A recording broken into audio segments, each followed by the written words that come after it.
రోజు ఖమ్మం నగరపాలక సంస్థ పరిధిలో ఉన్నటువంటి 60 డివిజన్లలో పట్టణ ప్రణాళిక 99 రోజుల్లో కంప్లీట్ గా పట్టణంలో ఎక్కడ సమస్యలు ఉంటే ఏ డివిజన్ లో ఆ సమస్యలను పరిష్కరిస్తామని ప్రభుత్వం ప్రతిష్టాత్మకంగా పెట్టిన పథకంలో భాగంగా 3 టౌన్ ప్రాంతంలో 48వ డివిజన్ పరిధిలో ఈ రోజు 50 మంది కార్మికులను ఇస్తామని 20 మంది పారిశుద్ధ కార్మికుల్ని 2 జేసీబీలు ఒక బ్లోజర్ ట్రాక్టర్ ఇవ్వడం జరిగింది. గత ప్రభుత్వంలో పట్టణ ప్రగతి అని 10 రోజులు చేసినా గానీ రోడ్డు మీద పోల్లున్నా కరెంటు డిపార్ట్మెంటు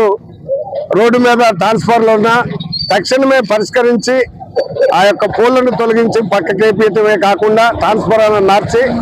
కొత్త ట్రాన్స్ఫరాలు ఎక్కడైతే అవసరం ఉంటే అక్కడ ఇచ్చి లో వోల్టేజ్ లేకుండా అది కరెంట్ డిపార్ట్మెంట్ చూసుకుంది. రెవెన్యూ డిపార్ట్మెంట్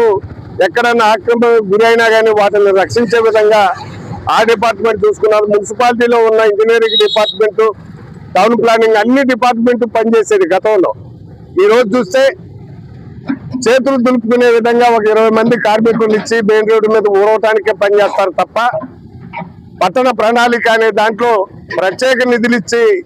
ఈ 48వ డివిజన్ లాగా విస్తారంగా ఉన్నటువంటి శివారు వార్డులకి ప్రత్యేక బడ్జెట్ని కేటాయించి శాశ్వత పరిష్కారం చేసే విధంగా కమిషనర్ గారైనా, ప్రభుత్వ యంత్రాంగం కలెక్టర్ గారైనా, ప్రభుత్వ పాలకులు మంత్రి గారైనా ప్రత్యేక దృష్టి సారించి శివారు ప్రాంతాలైనటువంటి 3 టౌన్ ప్రాంతంలో ఉన్న వార్డులకు ప్రత్యేక బడ్జెట్లు కేటాయించి ఈ ప్రాంత ప్రజల ఆరోగ్య రీత్యా మెయిన్ గా ఈ యొక్క గణేష్ నగర్ లో ఉన్నటువంటి మెయిన్ రోడ్డు తక్షణమే స్పందించి కలెక్టర్ గారు, కమిషనర్ గారు, మంత్రి గారు ఈ రోడ్డు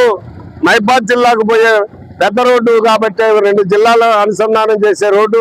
ఈ రోడ్డుకు ప్రత్యేక బడ్జెట్ కేటాయించి ఈ రోడ్డు మరమ్మతులు వెంటనే చేపట్టాలని మీ ద్వారా ప్రభుత్వాన్ని డిమాండ్ చేస్తా ఉన్నా. 90 రోజుల కార్యక్రమం అనేది మన రాష్ట్ర ప్రభుత్వం ఎంతో ప్రతిష్టాత్మకంగా చెప్పుకుంటుంది తప్పితే పని మాత్రం ఎక్కడా లేదు. ఈ కార్మికులను డివిజన్కి 50 మంది పంపిస్తారని 20 మంది పంపించారు. ఆ 20 మందితోని పాత కాలాలు ఏది మన వార్డు మీద ఉన్న శానిటేషన్ కార్మికులు ఏదైతే పని చేస్తున్నారో ఆ పని చేస్తున్నారు తప్పితే వేరే అభివృద్ధి పనులు అయితే ఏం లేవు. కాలువలు తీసేది, చెత్త తీసేది అభివృద్ధి పని అని నేను అడుగుతున్నా గవర్నమెంట్ ని. మీరు చెప్పుకోవడం, పేపర్లు వేసుకోవడం పెద్దగా చెప్తున్నారు కానీ ఏది ఈ రోజువారీ కార్యక్రమాలు కాలువలు తీయడం, చెత్త తీయడం, ఎలక్ట్రిసిటీ డిపార్ట్మెంట్ వారు ఈ కార్యక్రమాన్ని కనీసం ఈ డివిజన్ ఇంత పెద్ద ప్రోగ్రామ్ జరుగుతుంటే కనీసం ఇన్ఛార్జ్ కమిషనర్ గారు కూడా ఇక్కడికి రాలేదు. మీ ఓర్నర్ ఈ గౌరవులైన తుమ్మల నాగేశ్వరరావు గారికి, మంత్రివర్య గారికి, శ్రీనివాసరెడ్డి మంత్రివర్య గారికి, బట్టి కుమార్ మంత్రివర్య గారికి, మన జిల్లా కలెక్టర్ ఖమ్మం కలెక్టర్ గారికి, మన ఖమ్మం జిల్లా కమిషనర్ గారికి అందరూ